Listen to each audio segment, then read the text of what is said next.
right. Okay.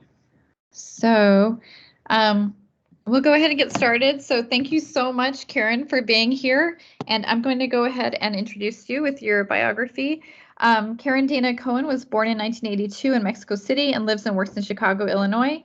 She received a BFA from the National Institute of Fine Arts in Mexico City in 2005 and earned her MFA degree at Hunter College in New York in 2011.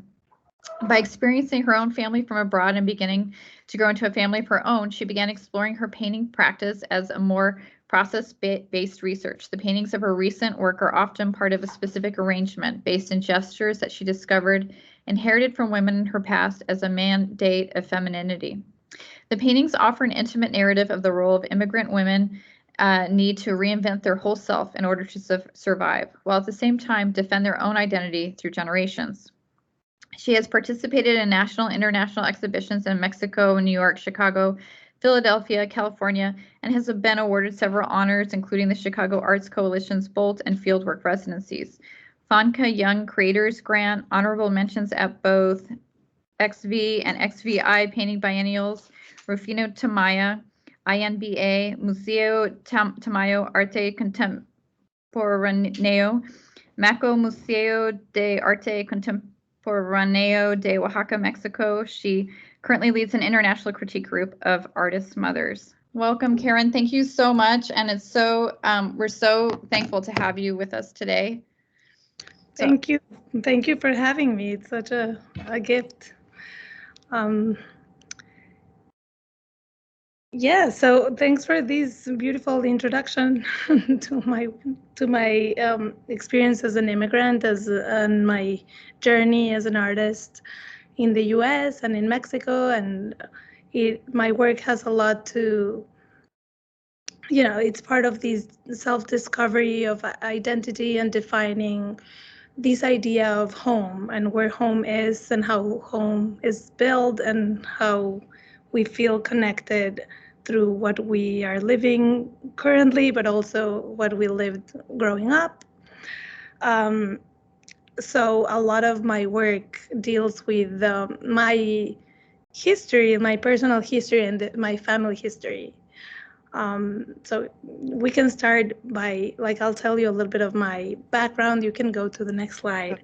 Yeah, you can go to the next slide, and I can. Oh, so yeah, this is totally fine. My family is originally from Syria, and they are Jewish, and we between the First World War and the Second World War, they had to escape and they ended up in America, but America was like a pretty broader term in that they didn't know where they will end up. They just were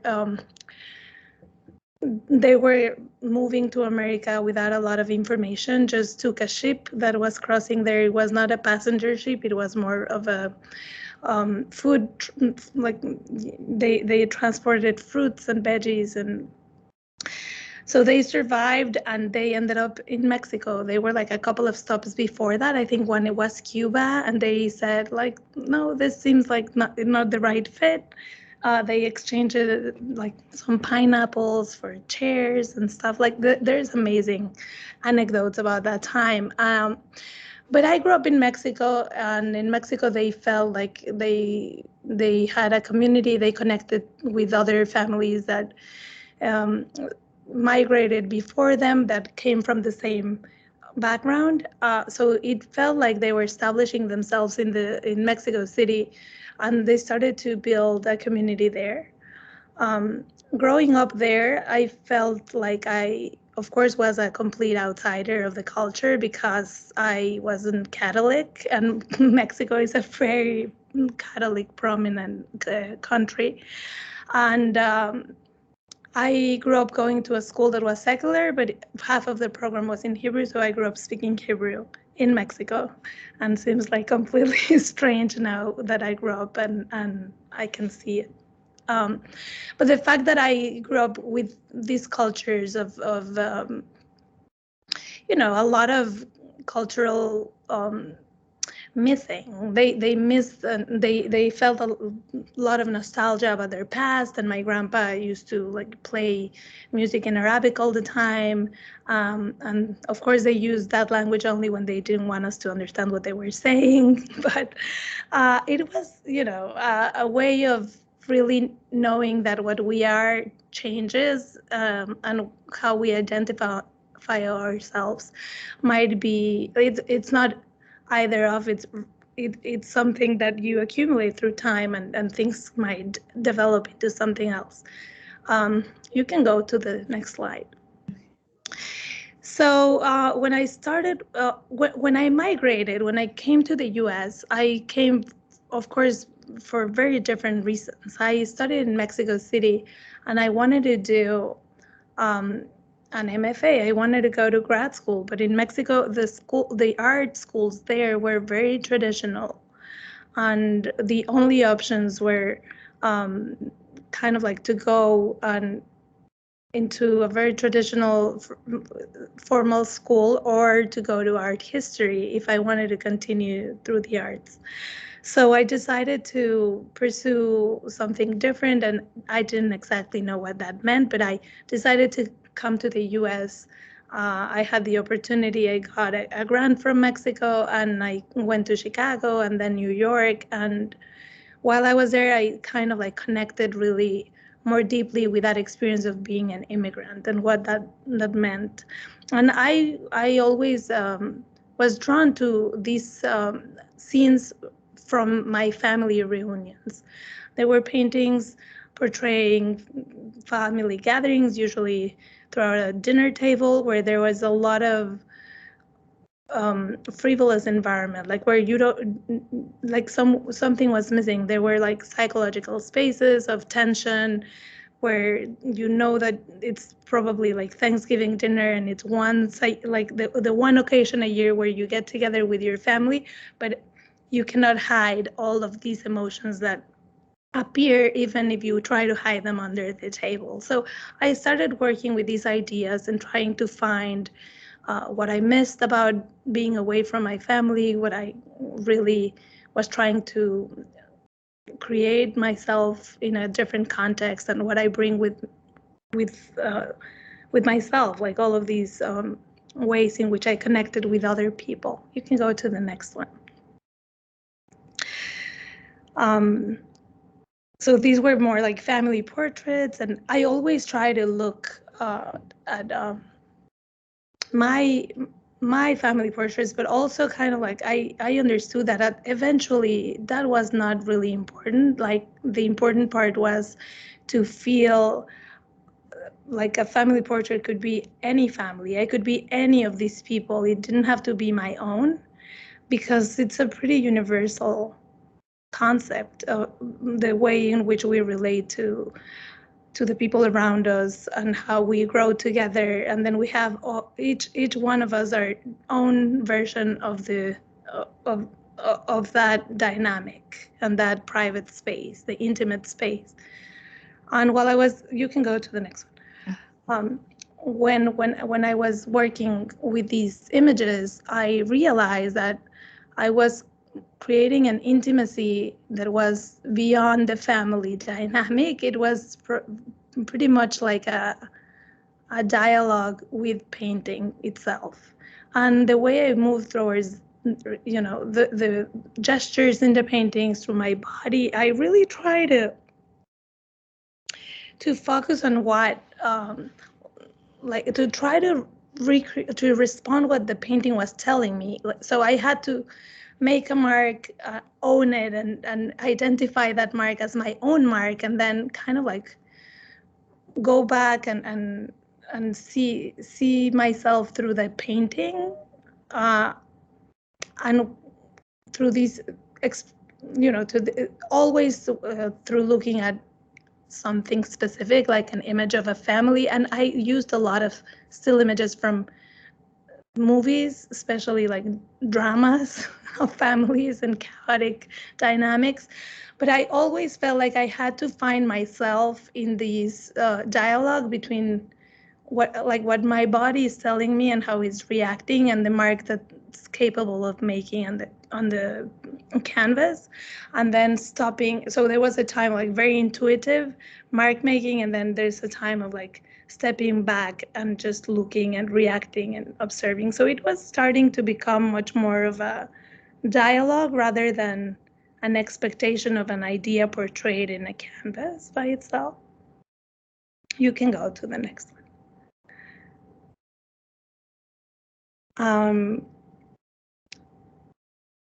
In these paintings, I also was using pretty much an idea in which like the formal becomes the involved with language. So I was using the idea of tension within the family relationships and close relationships with people you love in intimate ways, and tension when we talk about painting in a composition and in a two-dimensional space.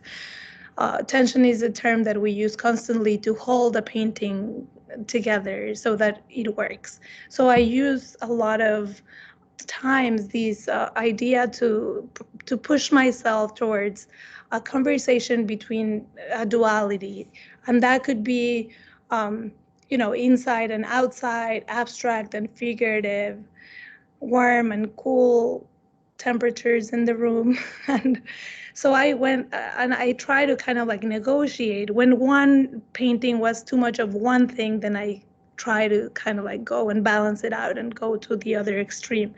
And at some point I was negotiating until it got pretty much divided into sections. And in this case, I was like kind of like making the radical much more obvious. It was there to help me out, structure and hold the painting up. Can go to the next.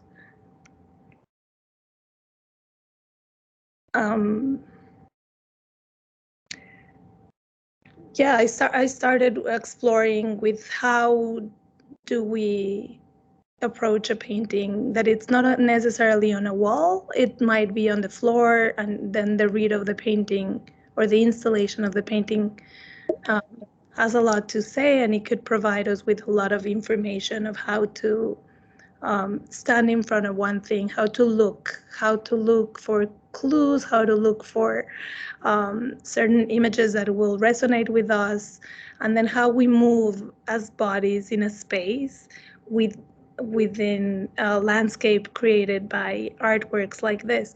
So these paintings were installed in a room on the floor, and there were it was all about like life and death and what, grieving and graveyards. And then at some point I was like, yes, family tension, all of like sometimes or most times comes when you never expected, when someone all of a sudden is missing, and then you need to figure it out, like what to do with what you have, and the whole dynamic of the siblings becomes more of a, like they become closer because they need to make decisions basically. So just being aware of that, like the possibility of family when mortality is more present. And for some reason I feel like my Mexican background there has a lot to do with it, with that subject matter, because in Mexico it's not such a taboo. Like people talk about life and death and celebration of death all the time. So yeah, so maybe I was also craving that part of my identity that missed the, that sense of liveness that I got from Mexico City and growing up there. Can go to the next. So I was creating these spaces by following certain rules that I try to like decide in advance, like what the rules were going to be. For example, in this one was the space between, so it had to be installed in a corner, and I was using, of course, the space of the canvases and the paintings, also the negative space that was behind the subject matter. And I was talking about, I used a lot of reflections, like when you as kids, you put like a lot of paint and you fold the paper, you press into it, and then you open the page and you see like the butterfly texture in it, like the visual magic that happens. As a kid, it was always surprising. So I was using that kind of a metaphor of a corner of a book that contains a lot of stuff, and not everything is apparent. But I also use like a space bar on a keyboard, or a space like a brick that that takes space in a more architecture or construction setting. So the word space became, and then also there's space of like outer space. So there was like an image of the stars, and like from a telescope that was taken. So a lot of the system started with language, and then it went by different ways to portray space in different ways, and the space between two bodies. You can go to the next. Thanks.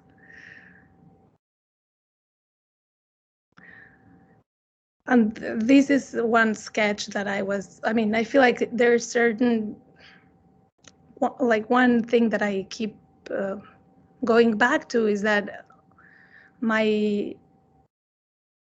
I will insist on this, but my preference is always to kind of like try to invest in failing, like as a painter, that's all you can do, because the more you fail, the more mistakes you make, the more you're going to recognize certain patterns, and the more intuitive that recognition of what you hate in your painting, or it will give you then the possibility of just having a possibility there of creating any, like solving the problem, or just insisting of why is that something that bothers you.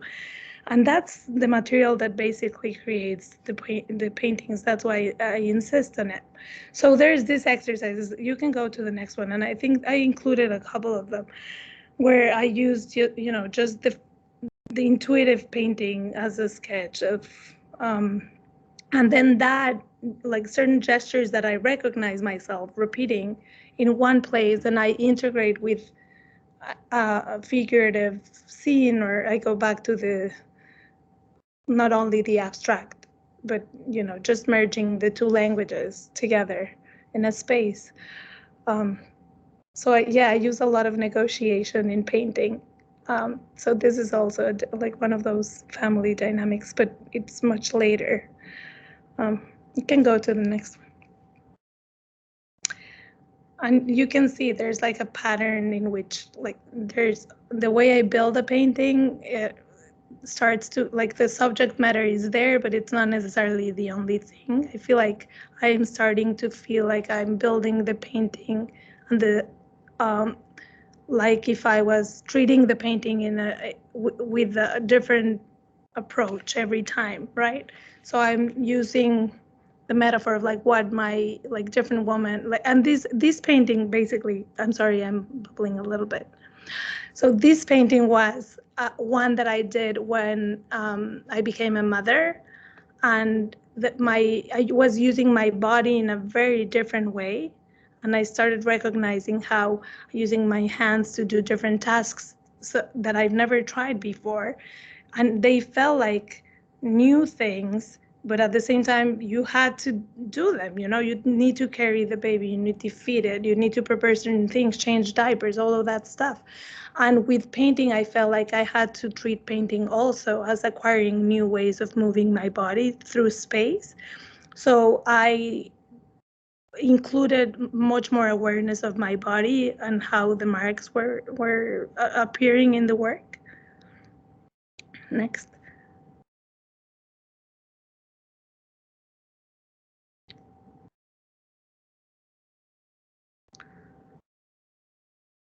Next. Did it not? I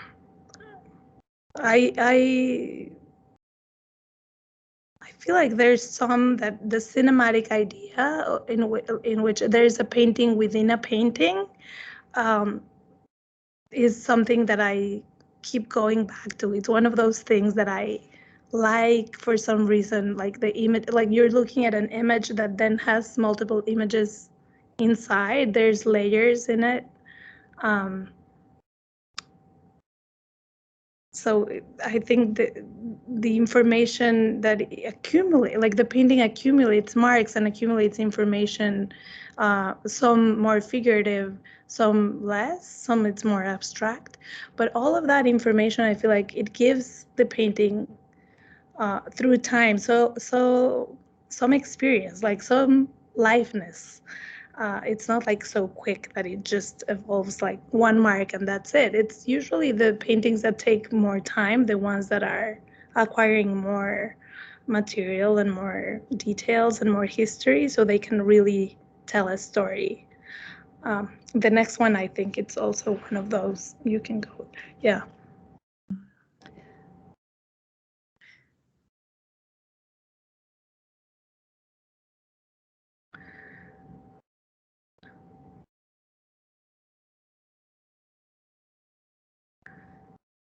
You can go to the next.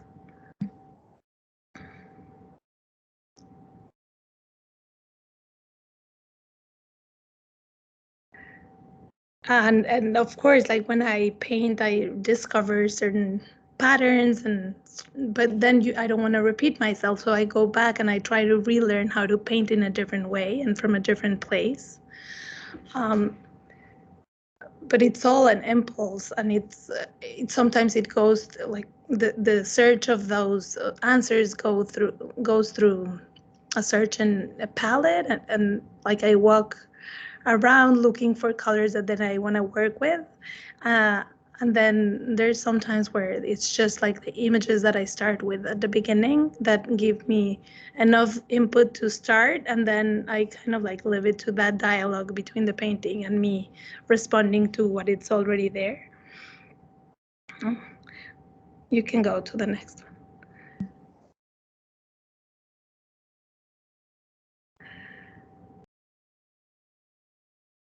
one. This painting was about, about perception and how close we are to each other. And I feel like this idea of painting as a very solitary practice has been very present in my mind, because I've moved many times. I lived in New York, then I moved to Chicago, and every time I move, I feel like, oh, now I need to start all over again. And in a way, it feels like the art community interacts, but when you don't have access to it right away, it feels like isolating. You're there working as in your studio by yourself, making works who you don't know who's gonna see. So at some point, it feels pretty much like an isolating practice. And then all of a sudden, these are the ways in which you're gonna reach out to other people to respond to things that are very important, and they are gonna connect to you in a much more deeper way than if you had no art in between. So I thought of that in different contexts. So I started working with the idea of a stage, the idea of a screen, like different gathering places in which the system or the structure allows for interactions with other people that are deep and allow for connection. You can go to the next one.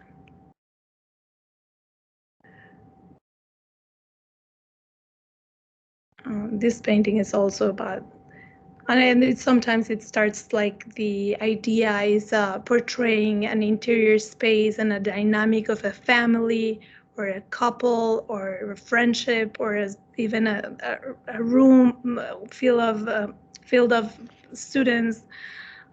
But that then it becomes something different. It just becomes the painting, and it's just an excuse to have that first image as a reference, but the whole painting evolves in a way that what you're looking at, it couldn't exist in a different medium or in a different way. It's just the painting. You can go to the next one. And with this idea of perception and what, like the questioning of what we're looking at, I started also working on this where I printed a photograph of a space on canvas, and then I started painting on top. So I kept some parts of the original photograph like they as is, very much like a photograph of a space, and then some parts of it were just painted and treated more as a like a mark, color, proportion, composition elements instead of just and when I played with this idea of what you're looking at, parts of the collaged images were not very obvious. You know, they had layers of or washes of paint on top, so you didn't really recognize if it was paint or not. But that changed, or at least try to challenge the idea of perception of reality and what is art and what it's not, and how do we look at certain things and how we approach them. And I feel like when there's ambiguity, there's some space for us to engage with the work in a different way. So I really work towards finding these moments of ambiguity in the work. You can go to the next.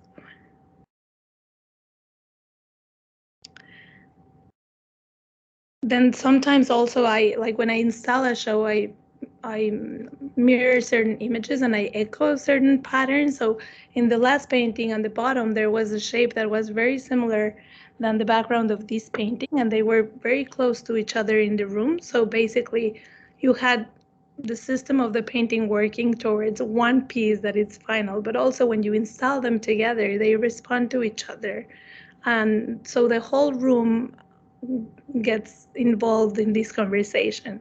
And you as a viewer in the middle are going back and forth between these images, recognizing certain elements that go along the whole room. You know, they repeat themselves, they appear every now and then. You can go to the next one, Isadora.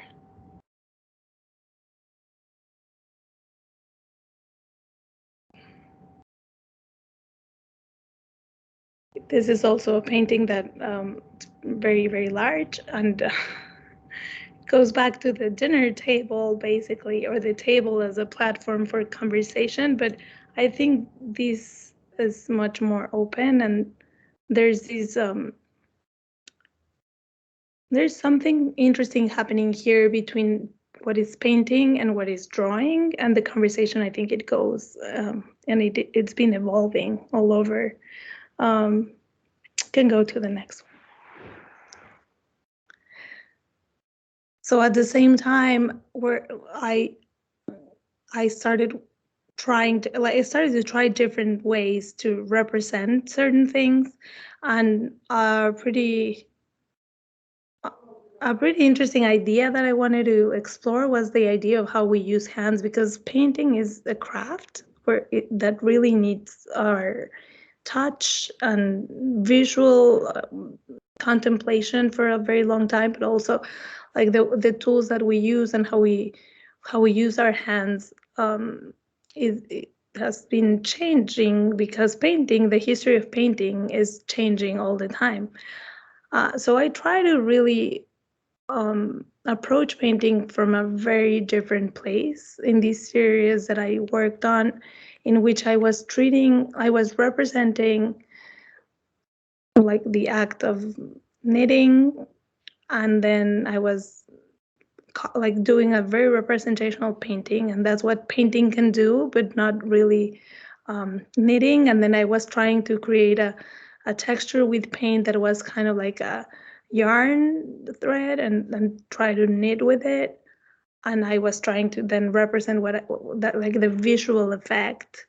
So there's different ways in which one can approach paint, and of course the top one was more like the way I was really moving my hands through the fabric, and using the materiality of the paint itself directly from the tube to move around as a gesture of the body. and then creating this rectangle space with also a structure in which there is empty space, or the void, or like the thread that it's not complete, like the rectangle is missing a part. And a lot of, and you can go to the next one. And a lot of the idea of the hand stayed, because I felt like as a woman and as a mother, my hands were explored. They were actually demanded of a different kind of labor. I in this one I was exploring a lot, like the sense of touch and tiredness that the females experience. So the panel in the middle is like a hand going through hair, like that, and the fingers like then each of the paintings was treated with a very different approach to material. So I did not use brushes like painting brushes. I used all cosmetic brushes or cosmetic caps to paint this.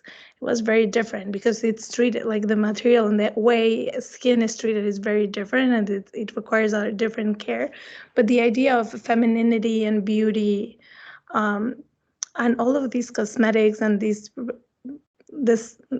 idea of a woman that had to be a portal to a different way of appearing to the world was pretty interesting to me. So I was doing different experiments, and I feel like a lot of these were really treated as experiments. You can go to the next one.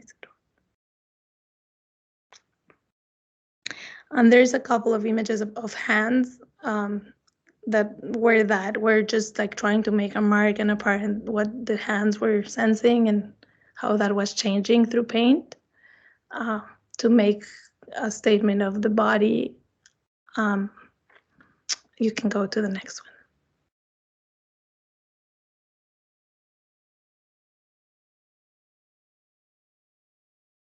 And you can go to the next one.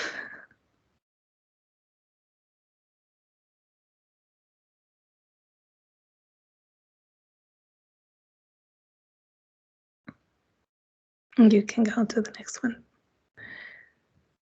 This is another example of a task that I was acquiring from other generations of women in my family, where they were sewing and I didn't know how to do it. And so my son helped me, and I wanted to do a work together with 3 generations. Like one that was telling me, this is your history, you can't lose this. And then trying to build these pillows where there's a grid that, and then the painting, and it's called support system because I felt like women help, like they're trying to support each other in a different way and pull themselves up. And every time I made this arrangement, it changed a little bit. But the idea was like these, pillows have a long history of, carrying very valuable stuff, or just like you use rests in them and dream, and then they point out to domesticity as well. Like, why is like making a pillow, and how is that different than making a painting? Right? Like it's labor, it's work, it's a different craft.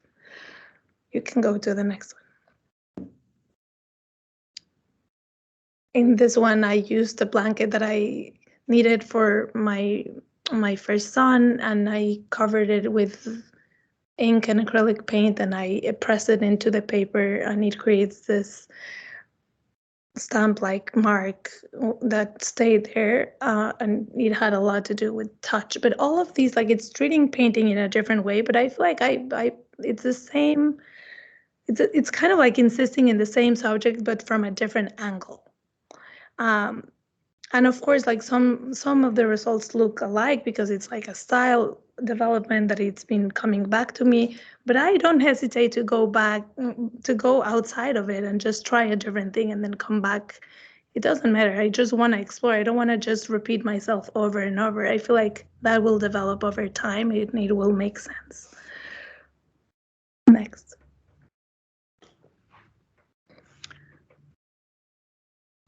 During the pandemic, I started these series of paintings where I was aware of what was appearing in the background of my meetings, of my Zoom calls and stuff like that, that I didn't notice before. So it was really funny to recognize these objects that have been with me forever through the screen. And I pulled them out of the shelves, and then I was like, okay, what is this? What does this mean? Why do I care? Why do I care about this subject? Why is it coming with me through years and years of moving in multiple places? So I made portraits of these objects. Of course, that, like in lockdown, that was what was surrounding me. But the whole idea was this idea of care. Like women and mothers have these responsibility put on them of, like, you need to care for someone, you need to make sure they're okay and they survive, and they're like everyone's before you. And these objects were treated like that on the paintings too. Like they contain a story, they don't have handles, so they are, and it's called Handle with Care. And the handles were made with paper mache that I basically learned through the pandemic, the tutorials that people were offering online. I was like, I watched one and it hooked me, and I started working with that material. You can go to the next one.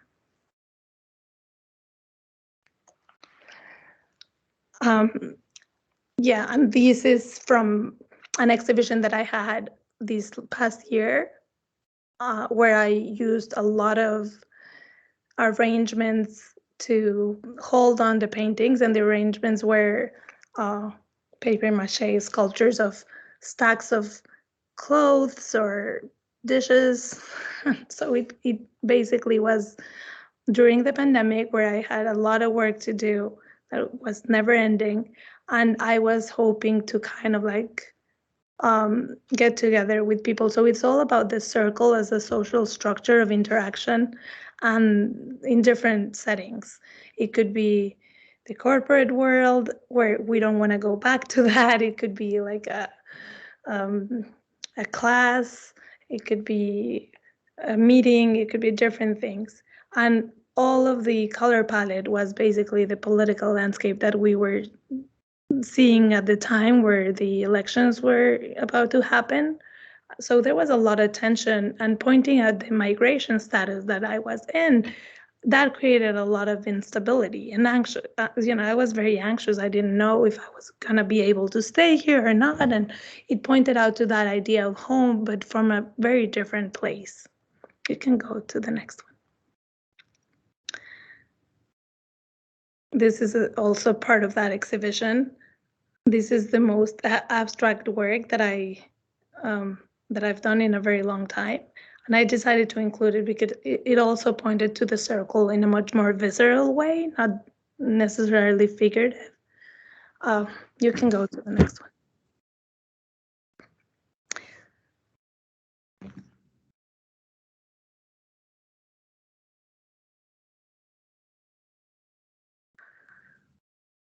Next. So yeah, it was like these sculptures, these stacks of stuff. Some were the holding up the paintings up, but some of them were independent in pedestals around. Next.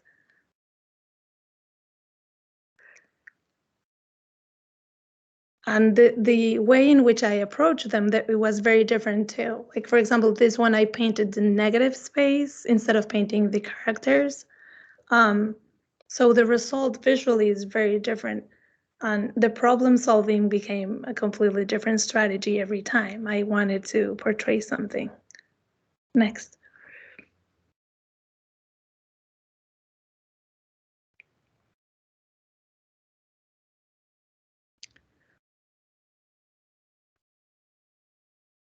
Next.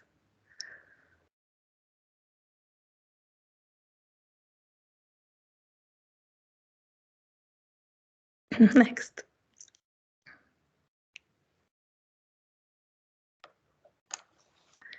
I also feel like I worked with these objects that at some point they became these artifacts of another civilization that existed sometime, and we were creating those. But in a way, I felt like they were extensions of my paintings. They felt like the same language, and I had this impulse to just make and make and make and keep going with these three-dimensional objects. So again, I was facing the unknown and trying to embrace the unexpected and make mistakes. And, that made a lot of sense at the time. And then the arrangements came and they worked in a way that made sense. Can go to the next.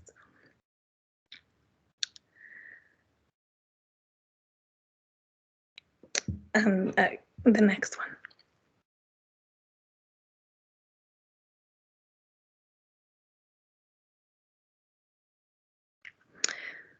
This is part of the same idea of the vases that I discovered through, they were around me and they contained so much history and so much content. So I started arranging them like this. Next.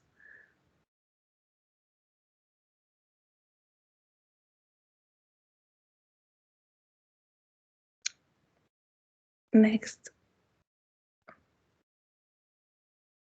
And most recently, and this is actually, I think the last part, I've been creating this clays, paper clay surfaces in which I then paint on top. And it's a very new process to me. I like the physicality of the work and the marks I'm making. When it's still not dry, I make a mark with the container from my kitchen.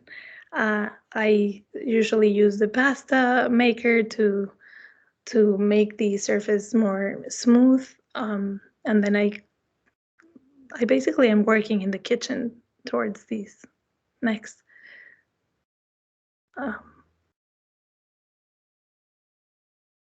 And they feel like skin, so they're pointing back to that tactile element that I've always been fascinated with.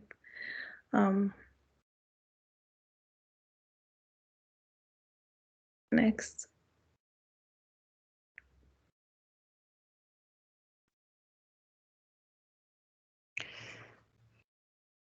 Next, you can go to the next.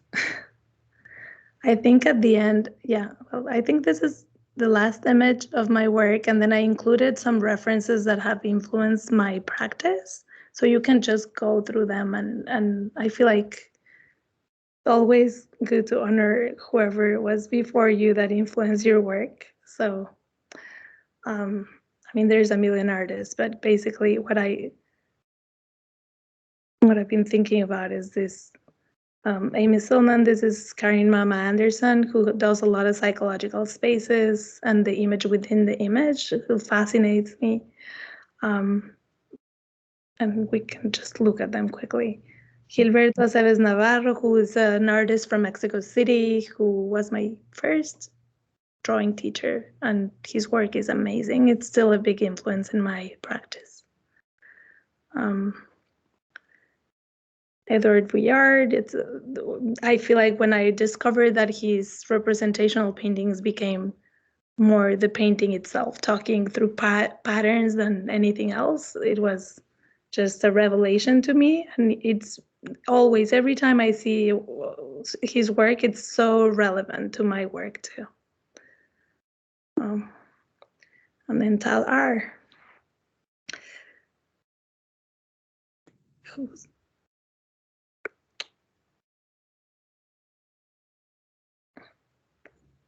Oh. Do you want me to go back? No. Thank you. Really, the Spring Arts Festival grant and the El Paso Community College for having me. It's so great to be here. Thank you so much. That was just incredibly gorgeous. Every time I see a painting, I'm like, I like this one better. No, this one. They're so amazing. And what you're able to do with how you give so much in each piece, that's what I just adore about your work too. But I also want to open it up and see if there are any questions for the artist. Yeah. do you still see my screen, or let's see if I can, I'll stop sharing. Stop sharing, there we go. Okay, does anybody have any questions for Karen? Hi, this is Brack. Karen, thank you. I'm sorry I was late. I was in a committee meeting, and but I was able to catch a lot of your work here. And forgive me if I missed something, but I I noticed in one of your paintings titled "A State of Being." That was really interesting to me. And the title is, first of all, you have amazing titles. And they get us thinking, and they get us, it's not like revealing to what you're doing, like, I mean, the imagery, but it causes us to think deeper. But I had a question about, I wanted to ask you about, and when we think about the state of being, it seems like, I mean, if you think about the mainstream definition of state of being, it's something like, it's material. It's something that exists. Well, that's still pretty vague, right? But it seems like your work is very psychological. It's not something that is necessarily material, but I think it's also immaterial, and there's this negotiation between material and immaterial. And I was wondering if you could explain how you feel about this state of being, about, as an artist, as a person, what drives you in those definitions? Yeah, it's I think it's such an interesting question because first of all, English is not my mother tongue, it's Spanish. So when I think of titling my work, I always try to find ways in which I go back and forth between what the meaning is in both languages that can translate well and make sense. And there's an inner conversation happening in my mind of like, if what I'm saying is translating well. So I'm really like, I put a lot of energy into the titling my work. When I was working with this state of idea, I was thinking that we mostly work within a state of becoming. And because it's always towards the future, like you're working towards a goal or you're working towards something else. But being was like the more awareness of the present, who I was in that moment. And I was thinking, like the painting exists and it stays there. And then like when you're facing these titles, it's the title of the painting, not necessarily the title it's talking to you, like your state of being. It's the painting state of being at that moment. So I really like that idea of how could you think of a painting that like it's actually materializing into the present every moment someone else reads the title and sees it, right? So it comes more from that idea of like how we see and how we look at painting. Yeah, I hope that answered your question. No, that's beautiful. I love that you're thinking about the painting itself becomes that thing. It becomes that, place. And I think as artists, that's we love that when that happens, when our visual creation becomes that place that we'd like to dwell in and think about, and that's beautiful. And thank you.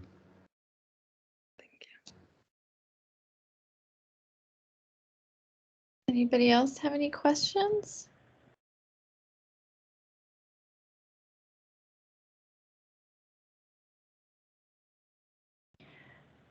I have some questions. So, but one of the things that I just find to be really phenomenal is your choice of color, and I'm sure you get asked that a lot. And also, it was really interesting to see all your influences because I could see that color relationship and a lot of them, especially the second image. I can't remember the artist and Bouillard's work as well.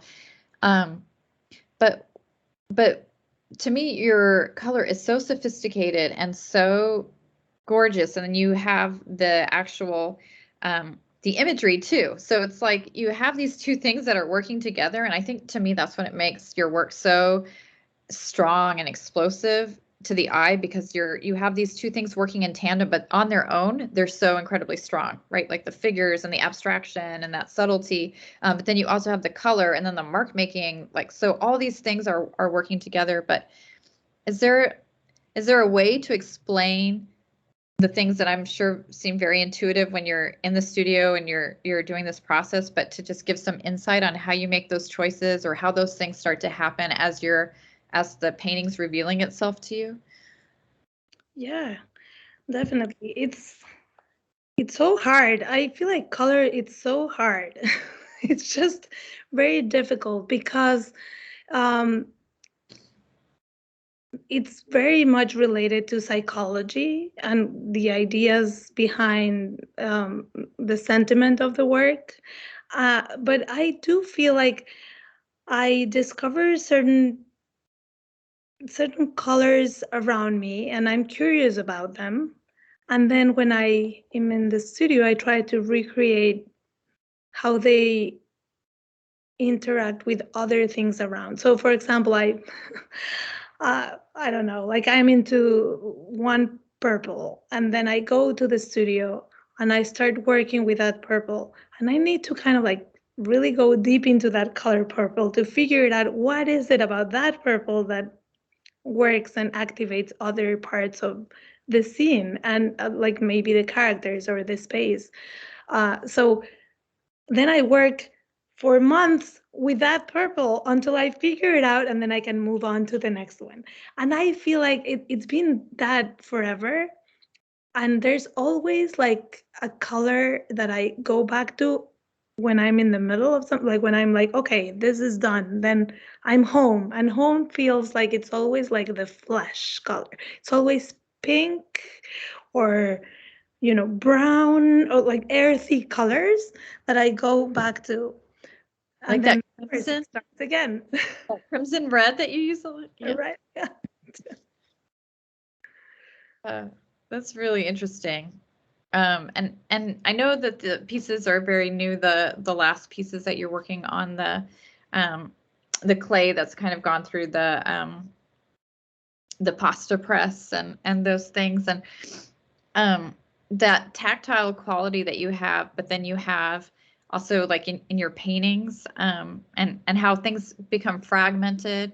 Is there a way that also really helps to think about the work, the way that you choose a shape or the way that you choose the way that these are going to kind of be realized? You know, like in the corner, I just loved, I don't think I've seen that piece before, but that corner piece was just so interesting to me, in terms of those intersections and then what you placed together and how that really worked for that content, and then how you just keep changing the way that the content is shown and how much that really helps to kind of push the work. But I'd be interested in knowing like how you make those decisions too about the materials, and in what iteration they're going to.